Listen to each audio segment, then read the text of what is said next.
In this video, we will show how to do the questions in Module 1 of the math portion of the SAT practice test number 10, published by the College Board. You can find the questions in this video by finding the practice test online. The test is published by the College Board, so you can search College Board SAT practice test in an internet browser, and then it should take you to the website. You can also go directly to the website that you see on the screen. A link to this website will be in the description of this video. And I'll also link the PDF of the practice test in the description of the video as well. If you go to the website, this test is obviously in Bundle 10. So you can click on Bundle 10, click on the practice test, here it will be. You can also find answers and then written explanations of the answers in this bundle. Some of these written explanations may be slightly different than the ones that I show in this video.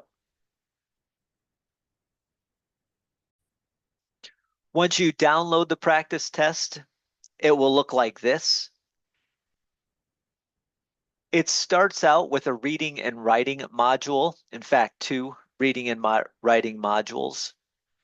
And then it goes to the math module a little bit later.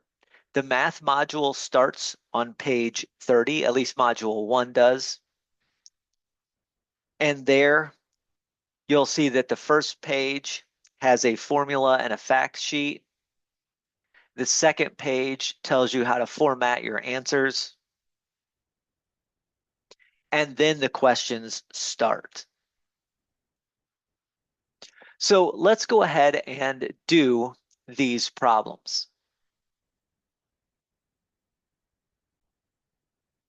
I'll show how to do these questions in practice test number 10, module 1, in this Word document here.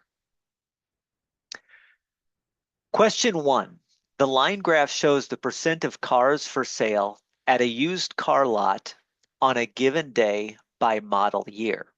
For what model year is the percent of cars for sale the smallest? Well, smallest, we're looking at the y-axis here. So the smallest y value happens here. It looks like at about 4%. And that's happening in the year 2014. So the smallest percentage of cars is for sale in 2014. So 2014, which is option C, is the answer. So C is the answer to question 1. Question 2, the graph of a system of linear equations is shown. What is the solution, x comma y, to the system? Well, the solution to any pair of linear equations is on a graph is where they intersect. So I just need to figure out where they cross, and this is a visual. So we're going to go over 4 units, down 5 units, and that means where they intersect is at the point 4 comma negative 5. 4 comma negative 5 is answer A. And so the answer to question 2 is A, 4 comma 5. Let's look at question 3. The total cost in dollars to rent a surfboard consists of a $25 service fee and a $10 per hour rental fee. A person rents a surfboard for T hours and intends to spend a maximum of $75 to rent the surfboard. Which inequality represents this equation? So basically, there's a service fee of $25 and then plus $10 for every hour of rental. So $10 times T plus 25 would be the amount that they are paying for the surfboard. This person wants to spend a maximum of $75, so this amount needs to be less than or equal to $75. So I'm going to look for the equation that is, or the inequality, excuse me, that is 25 plus 10t less than or equal to 75. That's option D. And so option D, or answer D, is the answer to question 3. Question 4. The graph shown will be translated up 4 units. Which of the following will be the resulting graph? And then it gives us some options. Well, if it's translated up 4 units, I have to shift every point on the graph up 4 spaces. And the point that I generally look at is the vertex. This is a parabola, so the vertex is right here.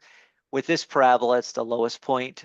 If I shift that up 4 units, 1, 2, 3, 4, my vertex that used to be at 2, -2, is now going to be at 2, +2.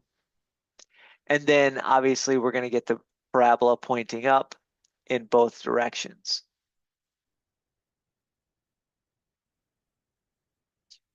So this is what's going to happen. We're going to shift it up there.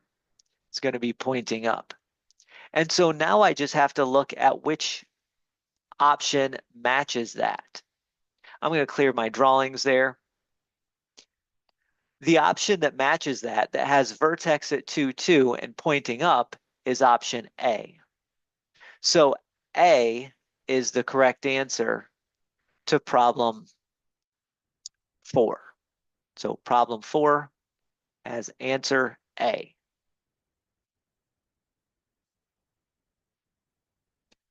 Question 5.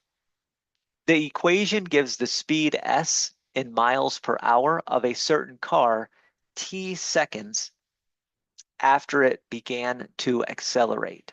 What is the speed in miles per hour of the car 5 seconds after it began to accelerate? So what we have here is an equation that gives me speed t seconds after acceleration. We're asked to find what's the speed 5 seconds afterward. So all we have to do is plug in 5. And therefore the speed is going to be 40 plus 3 times 5, which is 55. So the speed is going to be 55 miles per hour. And therefore the correct answer to question 5 is D. So D is the answer to question 5.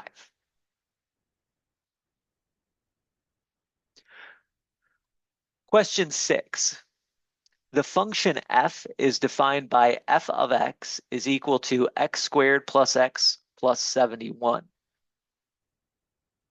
What is the value of f of 2? F of 2 means that I plug in the number 2 into the x value.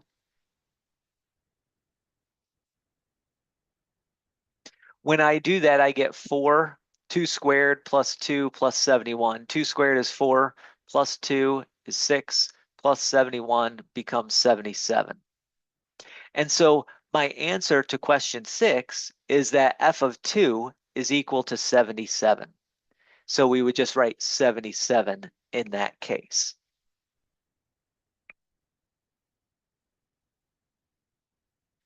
Question 7. An event planner is planning a party. It costs the event planner a one-time fee of $35 to rent the venue and a $10 and $10.25 per attendee. The event planner has a budget of $300. What is the greatest number of attendees possible without exceeding the budget? So the rental is $35.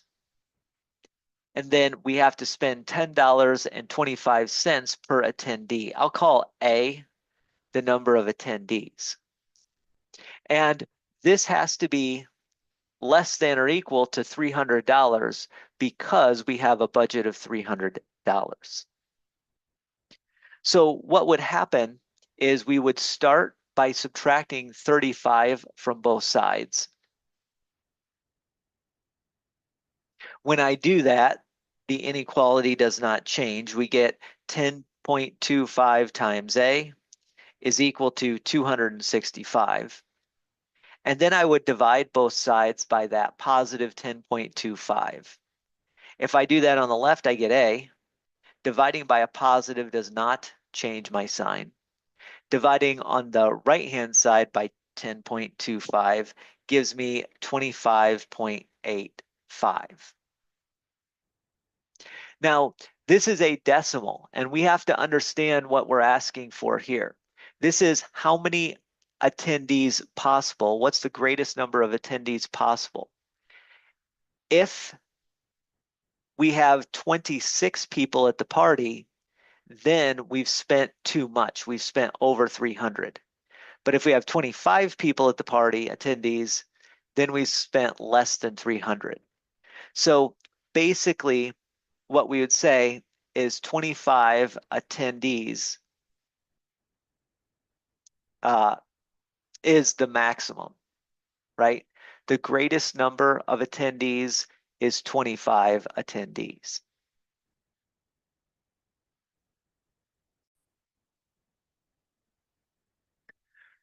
Question 8. The table gives the distribution of votes for a new school mascot and grade level for 80 students. And you can see the table here. If one of these students is selected at random, what is the probability of selecting a student whose vote for new mascot was a lion? So what is the probability? And I'm just going to say that the student picked wanted a lion mascot. If we're picking out of the entire student body, we're picking out of the 80 people or 80 students that voted. Of those, if we look at this table, 20 wished for a lion. That's the total number that wished for a lion. So the probability of picking a student who wants the lion mascot would be 20 out of 80, which reduces to 1/4. And therefore, option C is the correct answer for problem 8. 1/4 is the probability of picking a student who wants the lion mascot. Problem 9. Triangles ABC and DEF are congruent where A corresponds to D, B and E,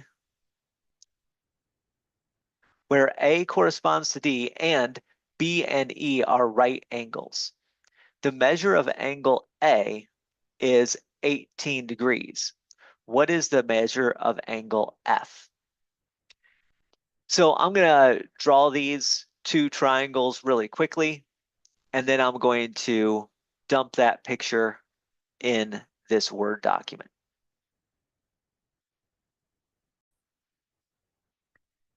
So there we are. Okay, now none of this is to scale, but I did draw B and E as the right angles. Congruent means that we're having the same type of triangle. Okay, so they look exactly the same. A is corresponding to D. That means angle D is also going to be 18 degrees. And if we have a right triangle, then the angles for D, E, and F all have to add to 180. That's for any triangle. But furthermore, if I know it's a right triangle where the right angle is E, that also means E has to be 90. So D we know is 18 degrees, E is 90 degrees, and F we don't know yet.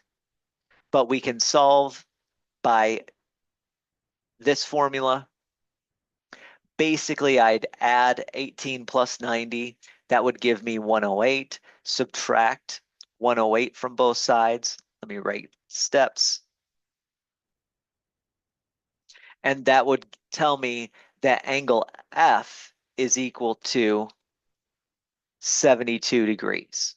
So F is equal to 72 degrees, and therefore option B is the correct answer for problem 9. So B, 72 degrees, is the correct answer. You could have also figured out that C was 72 degrees, and since C corresponds to F, then C and F would be the same value as well.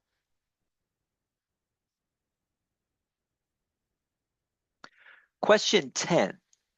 If 4x plus 2 is equal to 12, what is the value of 16x plus 8? So we know that 4x plus 2 is equal to 12. We want to know what 16x plus 8 is. I could solve this equation for x and then plug in that value into 16x plus 8. But another way you could do this is you can realize that if you multiplied 4x plus 2 by 4, that would be the same as 16x plus 8. If I want to create an equivalent equation, I would just need to multiply both sides by 4. That would give me an equivalent equation to the 4x plus 2 equals 12. And moreover, it gives me that 16x plus 8 is equal to 48. So 48 is the correct answer. That is the value of 16x plus 8.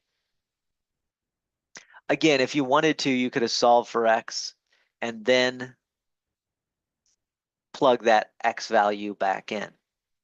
But it's a little bit easier if we can just see that 4x plus 2 times 4 is 16x plus 8. So multiply both sides of that equation by 4.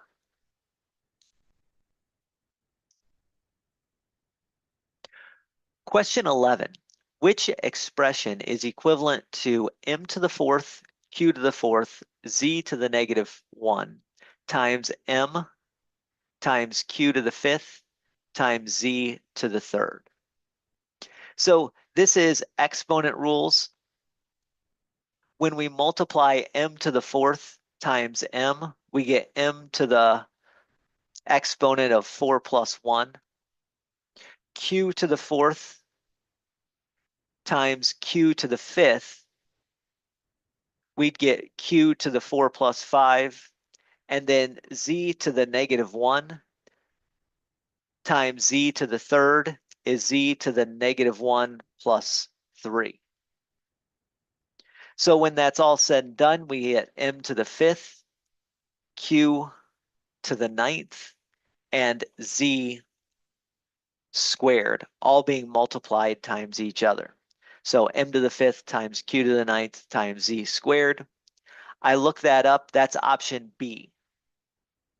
So the answer to question 11 is option B.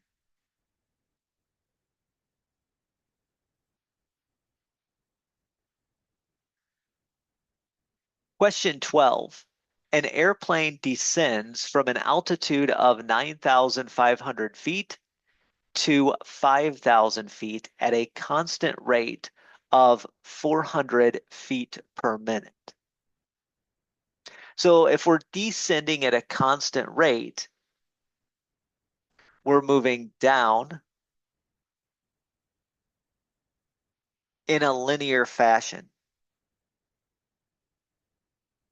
And that's what this is asking us for us to do. It says what type of function best models the relationship between the altitude and time.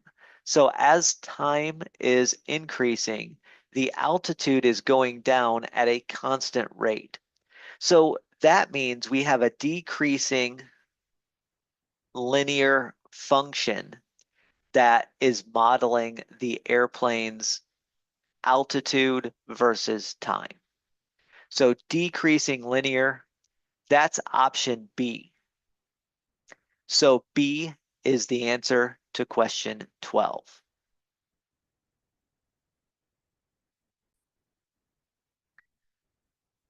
Let's do question 13. The solution to the given equation, the given system of equations is x comma y. What is the value of y? So what I would do is I take the 3x plus 6 equals 4y, and the 3x plus 4 is equal to 2y. And I would multiply the second equation by a -1. If I did that, I'll get negative 3x minus 4 equals negative 2y. So that is multiply it by a -1 on both sides. And the reason I did that is because now we have opposite coefficients on our x, and everything else is lined up where I can add it. So it sets me up well for the elimination method. Now I can add the left-hand side of these two equations together to give me 2, and add the right-hand side of those equations together to give 2y. Dividing both sides by 2, we'll see that y has to be equal to 1. So 1 is the value of y for the solution to this system of linear equations. If you wanted to figure out what x was, you could plug that y value back in and solve for x. But we don't need to. All of this question, that is question 13, asks us is to find the value of y for the solution to the system. And 1 is the answer.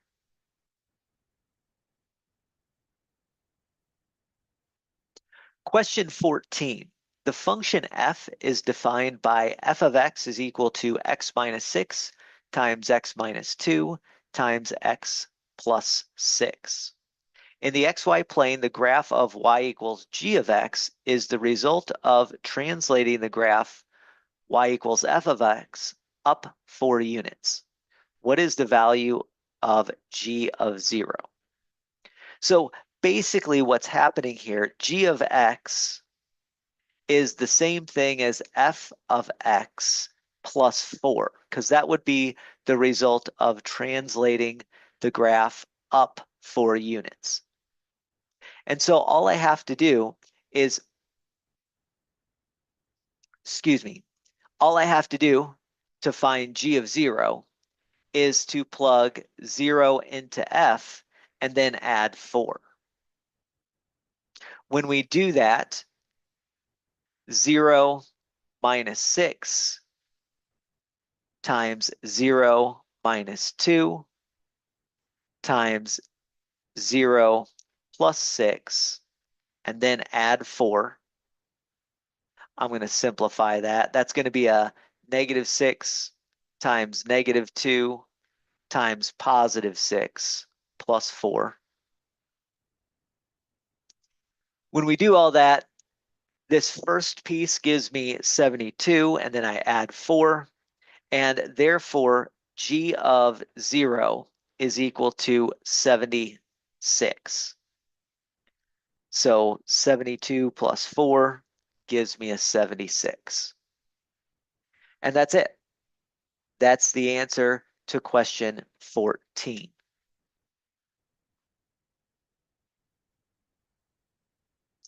Question 15. The function fw equals 6 times w squared gives the area of a rectangle in square root.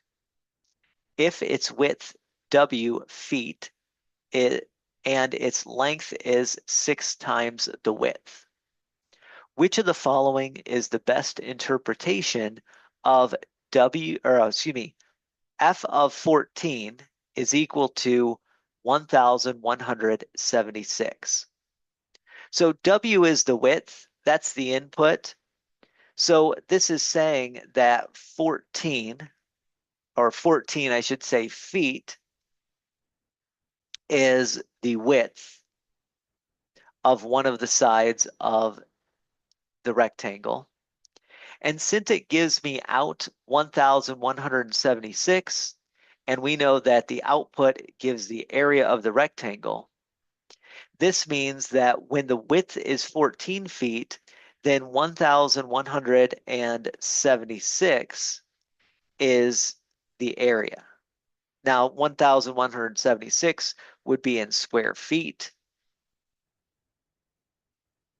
but that's what it's saying. Therefore, we just have to pick the best statement that fits that. The best statement that fits that is A. If the width of the rectangle is 14 feet, then the area of the rectangle will be 1,176 square feet. So option A is the correct answer to question 15.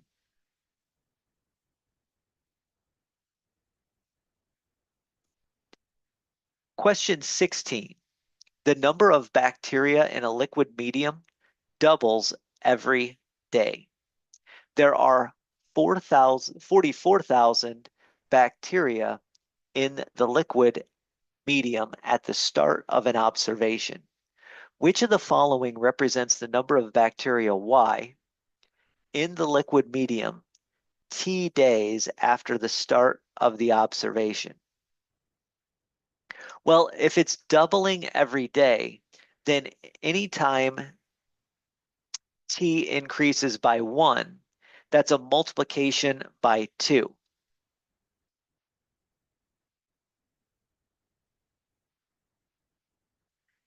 So that would mean we're taking that 2 and we're multiplying it over and over and over T times. I'll put that in parentheses. So that's going to be 2 raised to the power of T. If we're starting with 44,000, then we're going to end up with Y equals 44,000 times that 2 raised to the T power. So doubling every day means repeated multiplication by 2. And we start at 44,000, so our coefficient there is 44,000. So the answer to 16 is option D. Y equals 44,000 times 2 raised to the T power. So answer to question 16 is D.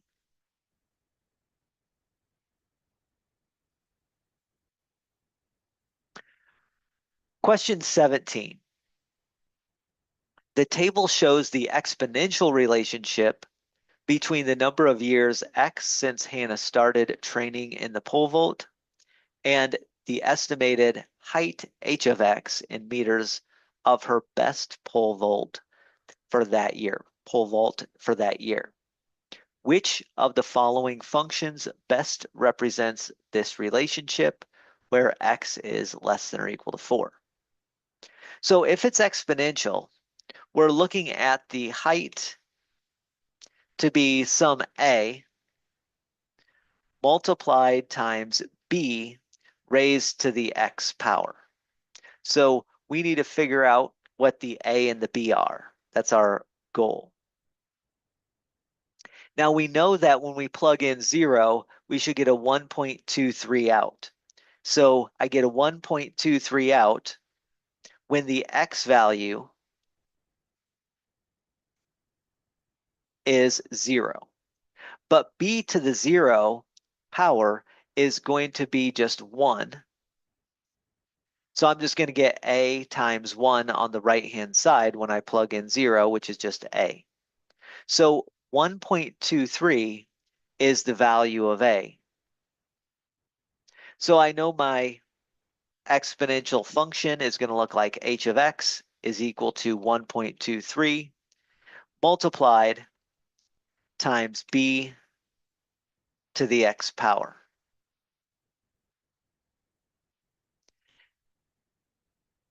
Now, what we can do is a number of things. One thing I could do is I could plug in a 2, plug in a 1.54, and see what's going on and actually do the calculations. Another way I can do this is just to say, I need, since we're going up, her heights are increasing as x is increasing. If I know my coefficient is 1.23, then I'm down to option C or D for functions. If I put 0.12 raised to the x powers, the heights would be decreasing. If I put 1.12 raised to the x powers, then the heights would be increasing. So right now I know that D works. D is the one that I want. But you can also solve, if you'd like, by just plugging in 2 comma 1.54. So I'll go ahead and do that just for clarity.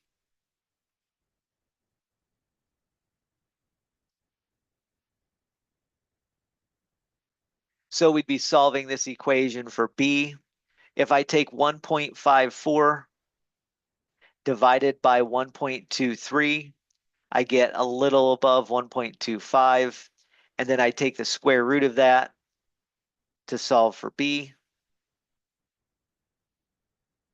I end up with a B value of about 1.12. It's actually 1.118, et cetera, et cetera, et cetera. But it rounds to 1.12.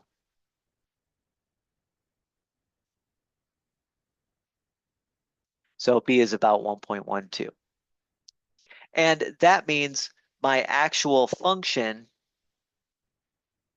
needs to look exactly what we said it was going to look like. 1.23 times 1.12 raised to the x power.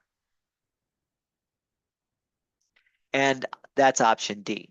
So this is to establish the formal value for B, but we could have also just said, yeah, the thing inside being raised to the x power, since we have growth, that thing needs to be bigger than 1.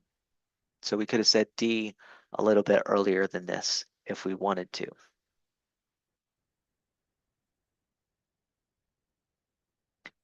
Question 18.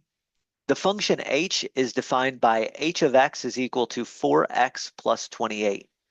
The graph of y equals h of x in the xy plane has an x-intercept of a comma 0 and a y-intercept of 0 comma b, where a and b are constants. What is the value of a plus b? So what we're trying to do is we're trying to find the x and y intercept of this function. If I want to find the y-intercept, what I do is I plug in 0 for x. On the other hand, if I want to find the x-intercept, I plug in 0 for y.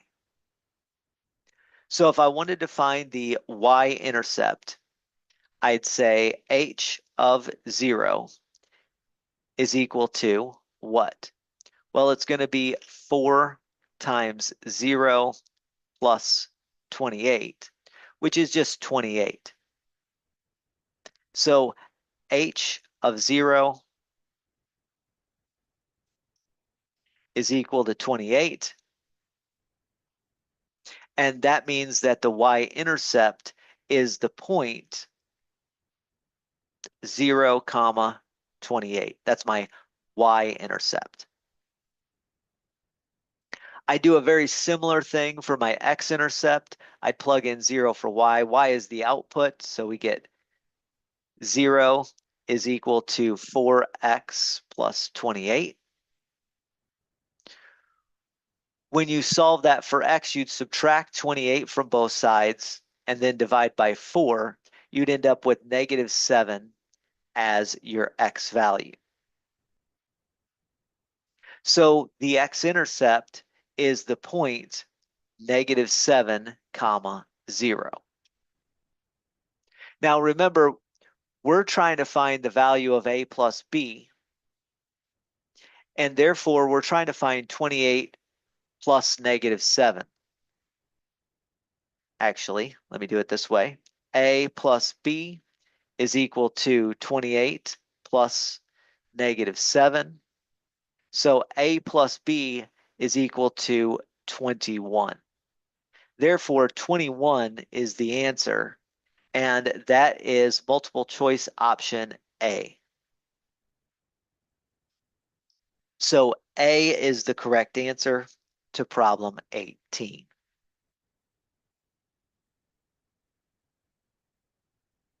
Problem 19. For which of the following tables are all the values of x and their corresponding values of y solutions to the given inequality? So we have the inequality y is less than 5x plus 6. And notice on each of these tables, we have 3, 5, and 7 as our x values. So what we're going to do is we're going to take that inequality, y less than 5x plus 6. There's a couple of different ways you could have done this. What you could do is you could plug in each point on the table if you'd like and see which ones all work and which ones don't. Another way to do this, since we have the same x values for each table, is just plug in an x value of 3 and see what that forces our y values to be. Well, if I plug in an x of 3, I get y is less than 5 times 3 plus 6, which tells me y has to be less than 21. So when we plug in an x of 3, we need to have a y value that's less than 21. Notice for option C and option D of the multiple choice tables, when we plug in a 3 into the x value, we do not get a y value that's smaller than 21. We get 25 for C, and we get 21 exactly for D. So this statement alone eliminates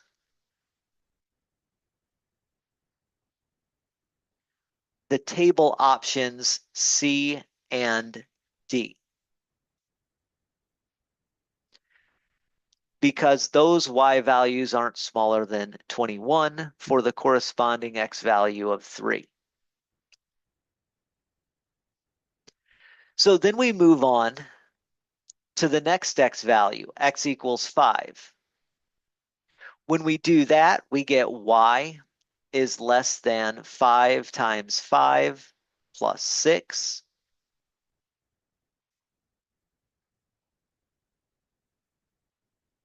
When I multiply that out, 25 plus 6 is 31. So I end up with y has to be less than 31 when x is 5. Now C and D are already eliminated. I can ignore those. Notice that for A and B, when we plug in 5 for B, we end up with a 35. That's definitely not less than 31. So B is eliminated due to the x equals 5.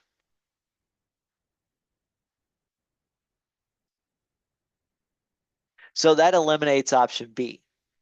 Now we're actually done right here. If I know that C, D, and B don't work, then my only option left is A. But you could also have verified that by plugging in the 7. And if you do that, you get y less than 5 times 7 plus 6.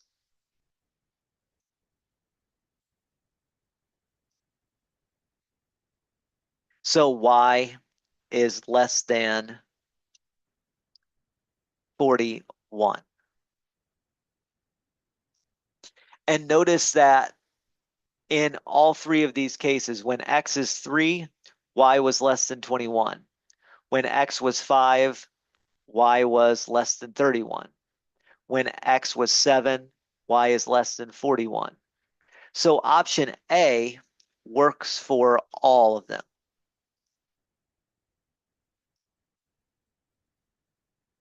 And therefore, my answer to this question is A.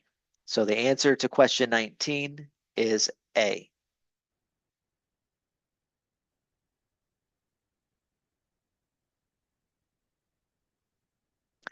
Question 20. The solution to the given system of equations is x comma y. What is the value of x minus y?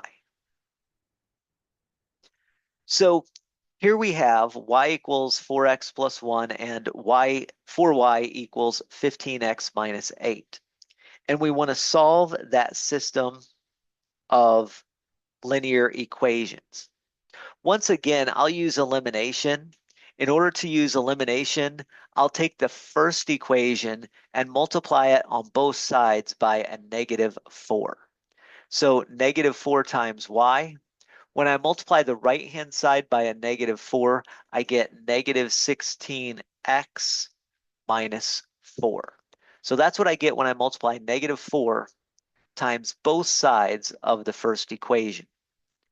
The reason I did it that way was so that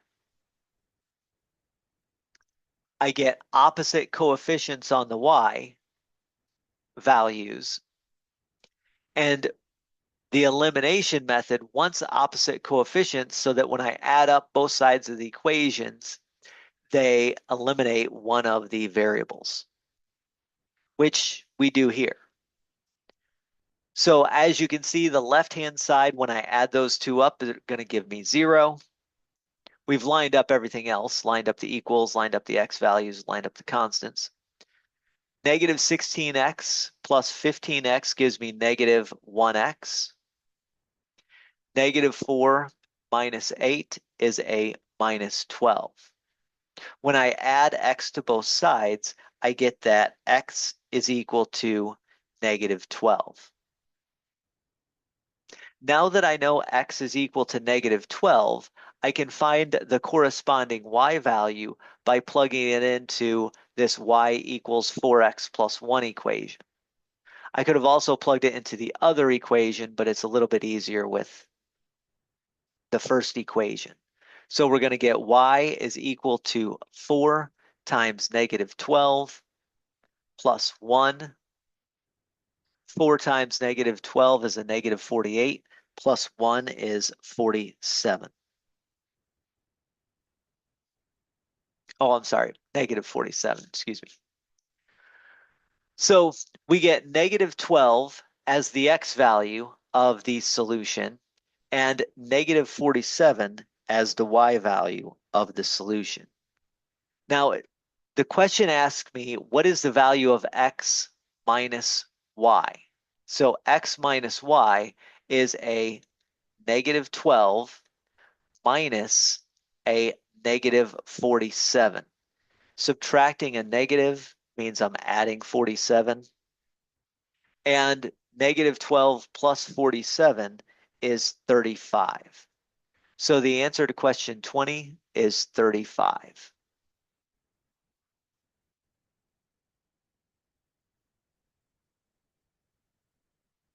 So 35 is the answer that we would write down. Question 21. A right triangle has legs with lengths of 24 centimeters and 21 centimeters. If the length of this triangle's hypotenuse in centimeters can be written in the form 3 times the square root of d, where d is an integer, what is the value of d? So this is a right triangle, and they give me measurements on the legs, and it's really looking for the measurement of the hypotenuse. So we can use Pythagorean's theorem. This is one of the formulas in the formula sheet of Module 1, practice test number 10. So Pythagorean theorem says that if I have a right triangle, then a squared plus b squared is equal to c squared, where a and b are the legs of the right triangle, and c is the measurement of the hypotenuse. So here's what we get. We get 24 squared plus 21 squared is equal to the length of the hypotenuse squared. 24 squared plus 21 squared is equal to 1,017.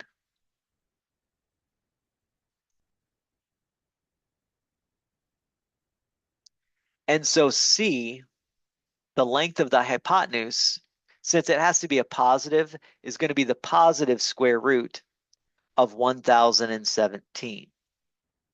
And then I just have to simplify that square root. Notice that they've pulled a 3 out, so that kind of gives me a hint that 1,017 is going to be divisible by 9. And sure enough, it is. Think of that as 9 times some other number. 1,017 divided by 9 becomes 113. Square root of 9 is 3. Square root of 113 is some irrational number, but that's the length of the hypotenuse. Now, notice that the question was asked if the length of this triangle's hypotenuse in centimeters can be written as 3 times square root of d, what's the value of d? Well, we've written it as 3 times square root of a number, and therefore that number has to be 113. And so the answer to question 21 is 113.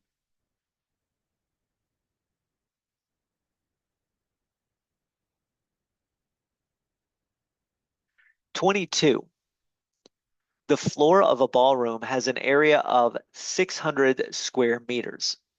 An architect creates a scale model of the floor of the ballroom where the length of each side of the model is 1/10 times the length of the corresponding side of the actual floor of the ballroom. What is the area in square meters of the scale model? Now, the key thing here is if the scale of the model is 1/10 when we talk about size of the sides, then because we have 2 dimensions when we calculate an area, the scale of the model will be 1/100th an area. So you can think of it that way if you wanted to. Another way you can think of it is as follows. Each side of the model is 1/10 of the original length.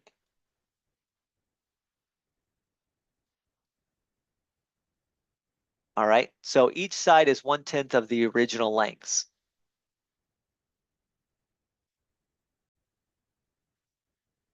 Now, let's pretend that the floor of the ballroom is a rectangle just for lengths, just for ideas. So if the area of the model, if it's a rectangle, then the length of the model's side of the rectangle is going to be 1/10 times L. And the width is going to be 1/10 times W, where the L and the W are the length and width of our original ballroom floor. So this is another way to see that basically the area of the model is 1/100th times the area of the original. Okay. So the area of the model is 1/100th times the area of original. Think of it, this ballroom as having a rectangular floor. Okay. So what's the area in square meters? We know that the original ballroom has 600 meters. We just have to take 600 times 1/100. So the area, area of the model is equal to 1/100th times 600, which is equal to 6. And again, this is in square meters. So 6 meters squared. And therefore, the answer to question 22 is A, 6.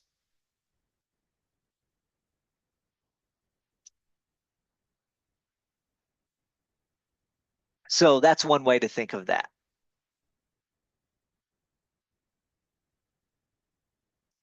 Question 23.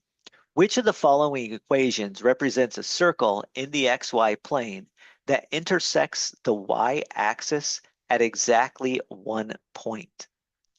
So this is knowledge of an equation of a circle. Equations of circle in standard form are x minus h squared plus y minus k squared is equal to radius squared, where the center of the circle is at hk and the radius of the circle is equal to r. Okay, so that's the equation we're getting. So if you think about this real for all of these options, for all of these options, we have a radius of 4 because we have 16 on the right-hand side. And then we just have different centers. So each of these radius, or each of these radii, is 4. If I draw an XY coordinate plane, if I'm at 8, 8, let's actually call that 4, call that 8. Obviously, here's our y-axis, vertical axis. Let's try to draw 4 and 8 on that.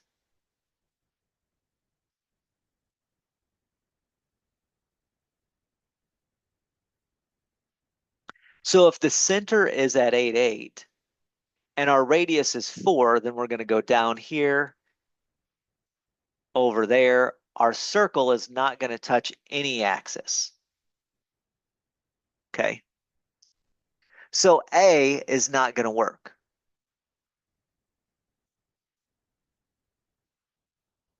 So option A does not work. If I look at B, well, the center is going to be at 8, 4. 8, 4 is over here. Radius 4 is going to come down and touch the x-axis at 1 point, but it will not touch the y-axis at 1 point.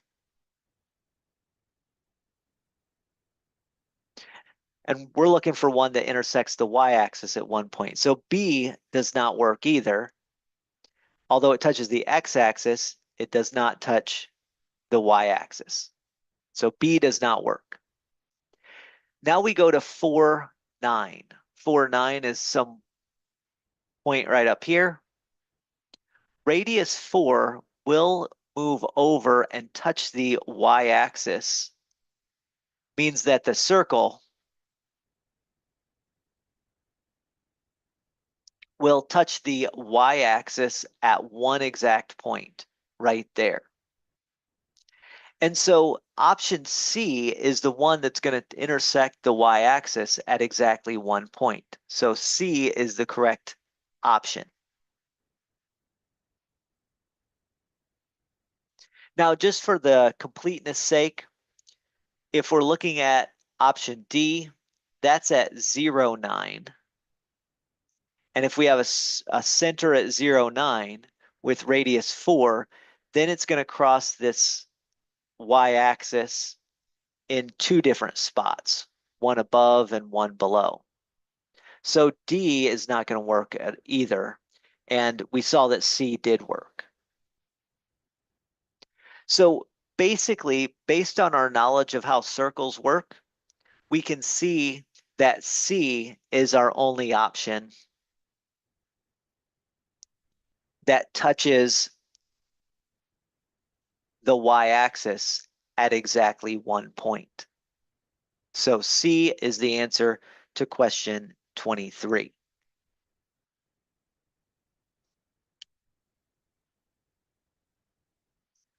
Question 24.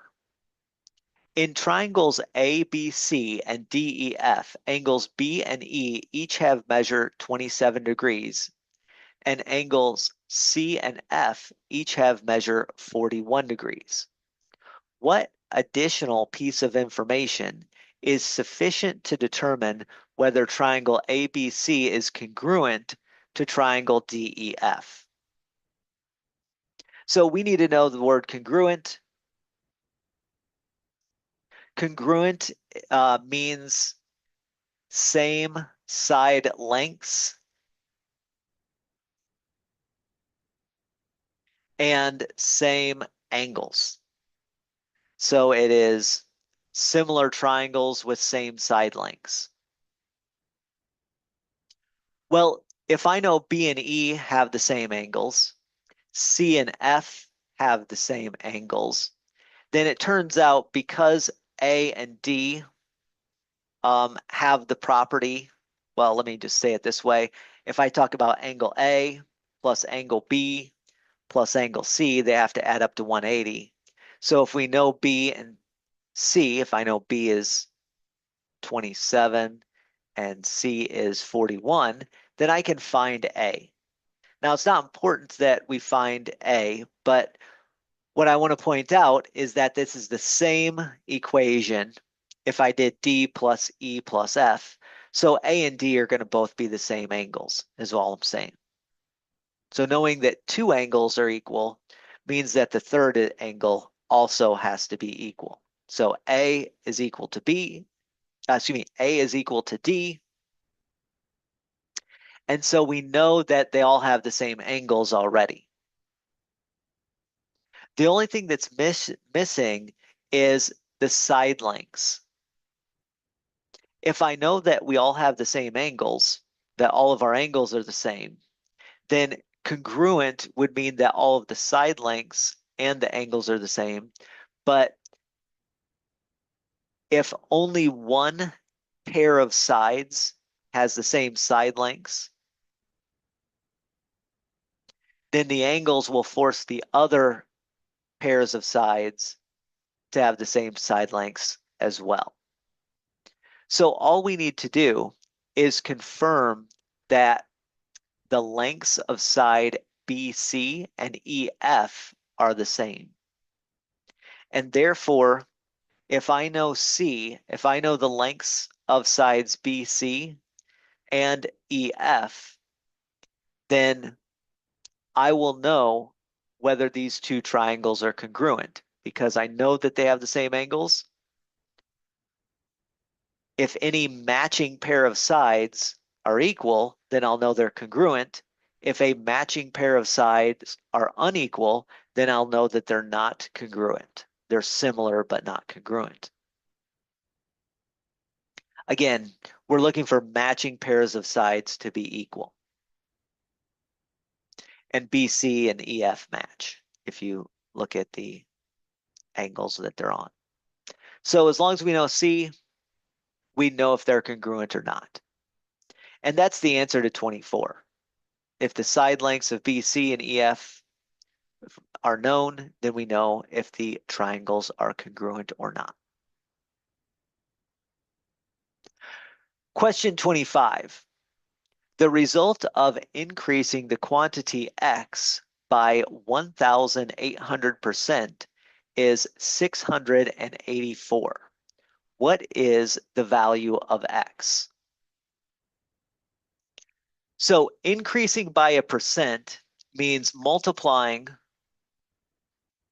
by that, well, 100%, we're going to start with 100% and add on 1800%. So we're going to multiply by 1900%, which is 19.00 as a decimal.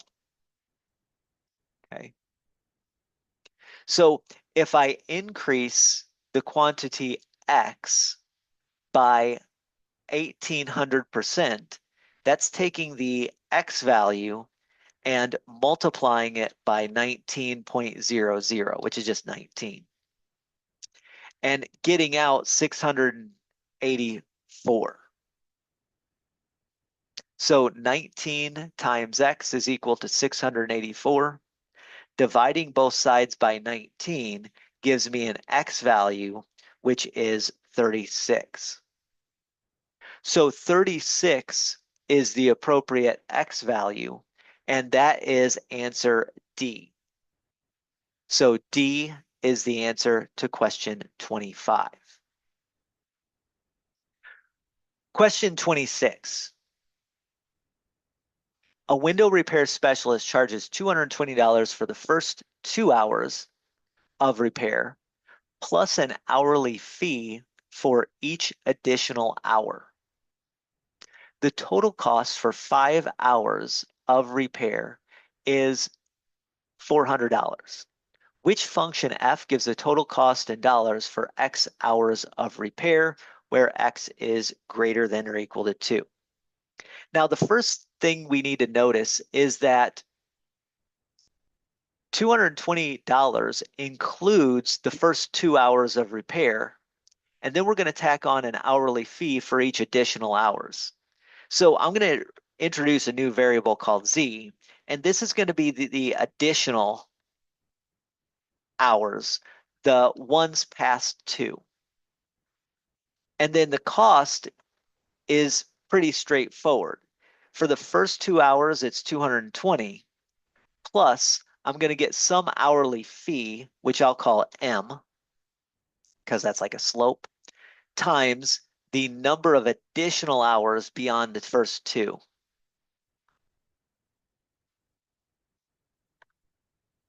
Now this says the total cost for 5 hours of repair is $400. So the cost is $400 if there are 5 hours of repair. Now be careful about this. If there are 5 hours of repair, that is 3 additional hours. So this will help me find the slope, or in other words, this will help me find the hourly cost for the additional hours. Subtracting 220 from both sides gives me 80. Oh, I'm sorry, 180 equals 3M. Then I can divide both sides by 3 to get 60 as M. Remember, that is the hourly fee. Okay. Now I want to create an equation, f of x, that gives me the total cost, but x is going to be the actual hours of repair, or hours spent repairing in total. So not just the additional hours, but the total hours. I know there's an hourly fee of 60 times x plus some other number. We'll call it b, because this is of the form y equals mx plus b. And we know that there are $220 for the first 2 hours.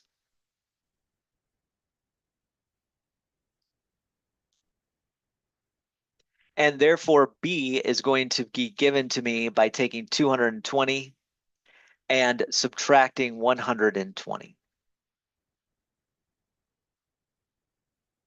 So that means that my function, which is 60x plus B, is going to be, well, B is 100 here, is going to be 60x plus 100.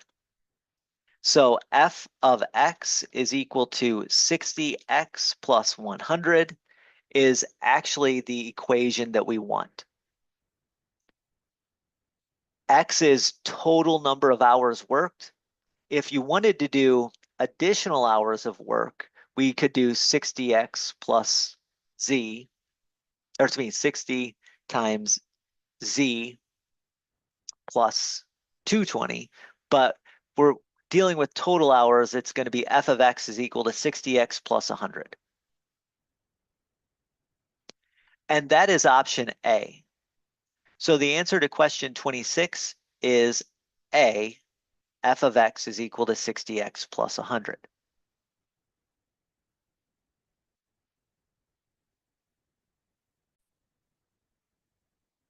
Now, there are other ways to go about solving this to getting the slope, to getting the 60, but I think this is the most straightforward, right? Think of it as additional hours as your z, get the slope for that, and then change it to total hours, and then get your intercept for that. So 60x plus 100 is equal to f of x. Question 27. What is the sum of the solutions to the given equation? I'm going to find the solutions to this equation. I'll do it by multiplying things out. X times x plus 1 gives me x squared plus 1x. I have a minus 56 is equal to, when I multiply the right-hand side, I get 4x squared minus 28x.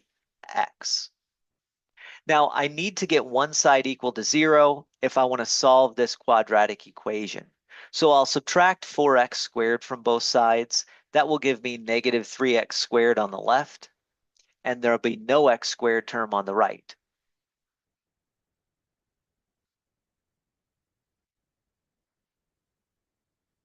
Then I'll add 28x on both sides. If I add 28x on the left, I get 29x. If I add 28x on the right, I get a 0. So here's a quadratic equation that's been multiplied out and one side set equal to 0. Now we can try to factor this if we want, and in fact, it will factor over integers, but it might be easier for you just to use the quadratic formula. Remember, quadratic formula is opposite of b plus or minus the square root of b squared minus 4ac, all divided by 2a. So in this case, my solutions are going to be opposite of b. Now b is the coefficient of the x term. That's 29, so that's giving me negative 29 plus or minus the square root of b squared, that's 29 squared,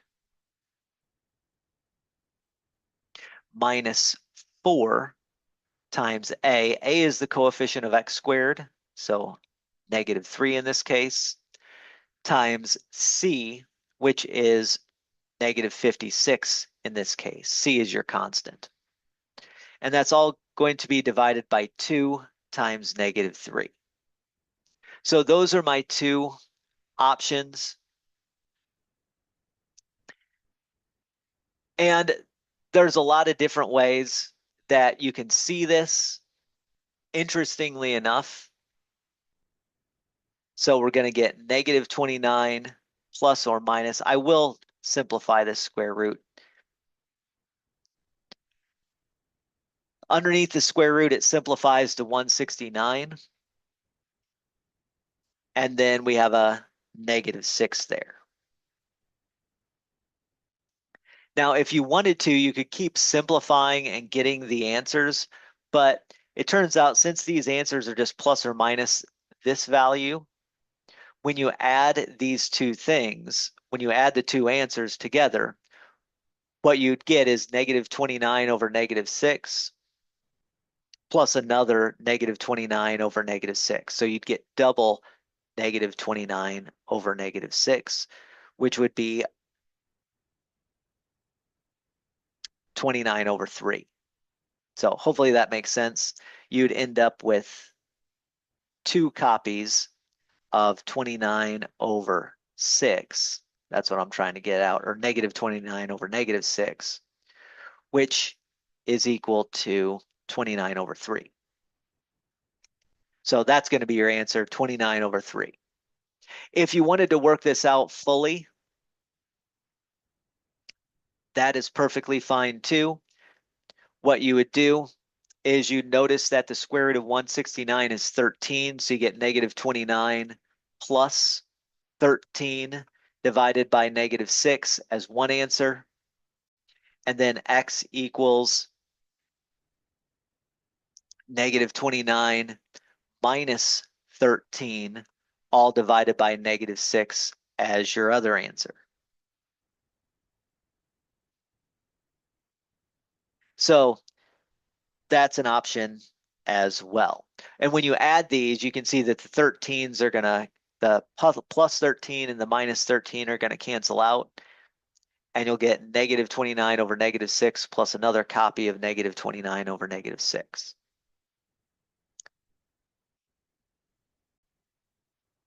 Again, that's another way to see it, but we'll do it the long way. We'll go x is equal to negative 29 plus 13 is a negative 16 over negative 6. Negatives will cancel out, so you get 16 over 6 for your first answer. Your second answer is going to be negative 29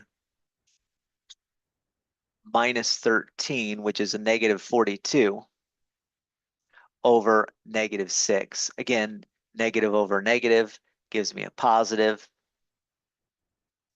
And sure enough, when I add the two answers up, 16 plus 42 is 58 over 6. Those both share a common factor of 2, so it reduces to 29 over 3.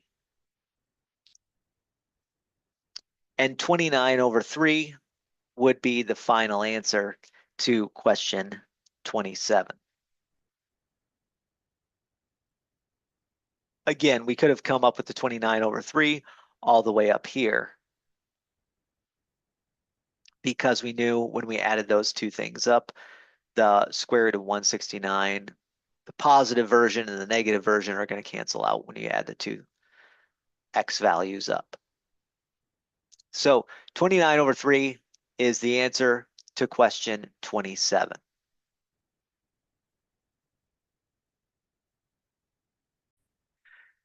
That concludes the problems in Module 1 of the SAT Practice Test number 10. There's a link to an explanation of the solutions for the other math module, Module 2 of this practice test, in the description of this video. There's also a link to a playlist which contains all of the modules and all of the practice tests worked out, at least in the math portions of the SAT practice tests. So SAT practice tests 1 through 10, modules 1 and 2, the math modules 1 and 2 of each of those. There is a link to a playlist which has all of those videos in there as well. Lastly, if you are planning on taking the SAT soon, good luck. I hope this video helps you out.